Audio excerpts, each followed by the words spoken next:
This is Geese. You might have heard of them because recently they've been blowing up everywhere, and they're being commonly called GenZ's first great rock band, which is a very bold label, maybe too bold. But when you see a band play like this, live, on SNL mind you can kind of understand why people are saying it. So how did they do it? How have they gathered this much attention from the world? Well, watch to the end to find out. And if you like this video, subscribe, because not many of you are.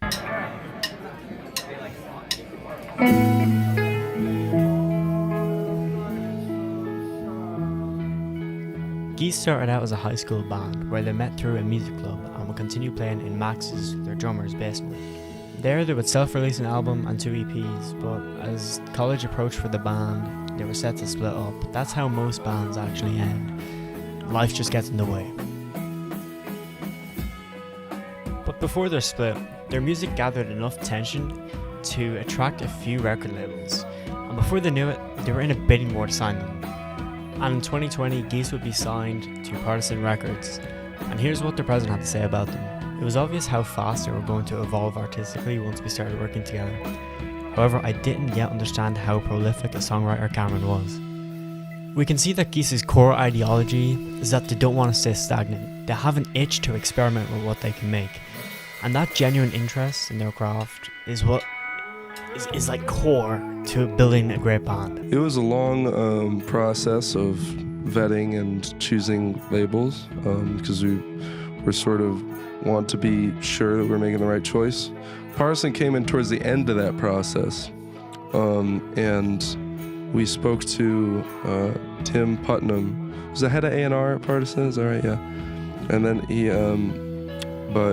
he just seemed he wasn't blowing smoke, and he wasn't, making crazy promises or anything. He just seemed like he really believed in the music, and he believed in our potential as, music makers. And he was of a label that was from Brooklyn and was giving us everything we asked for, like on day one. And we just got a really good feeling, and that was just kind of it.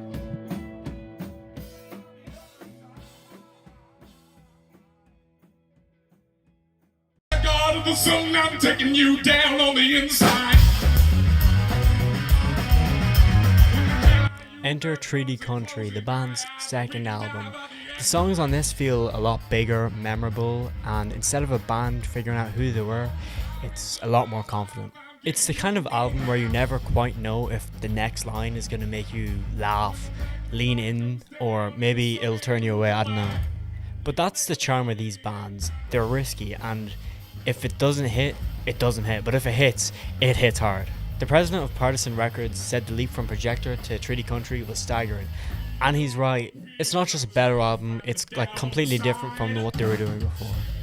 Treaty Country shows exactly what Geese is about. It's the first bit of proof that these guys actually have what it takes to be labelled as a generational band. And to be honest, I'm kind of on the fence if I like this album more than the monster of an album that is. You're gonna have to nail me down.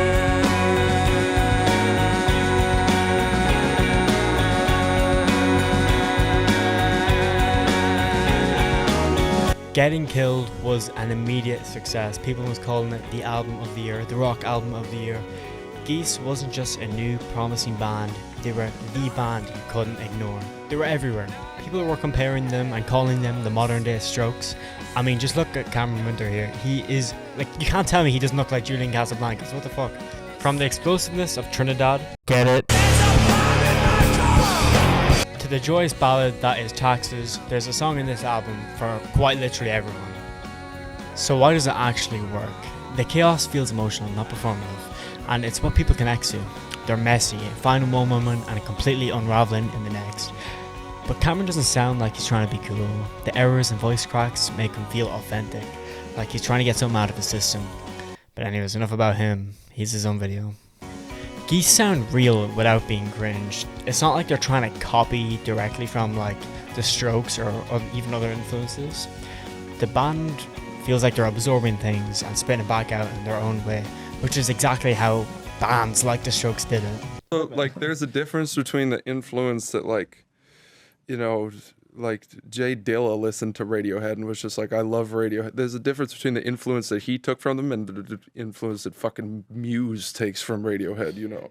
Like there's one that's trying to be Radiohead and there's another that's trying to expand on Radiohead. And that's what everyone should strive for in terms of like influences, you know. When a band makes young people feel seen and relatable, that's when the label sticks. So is it too bold of a label?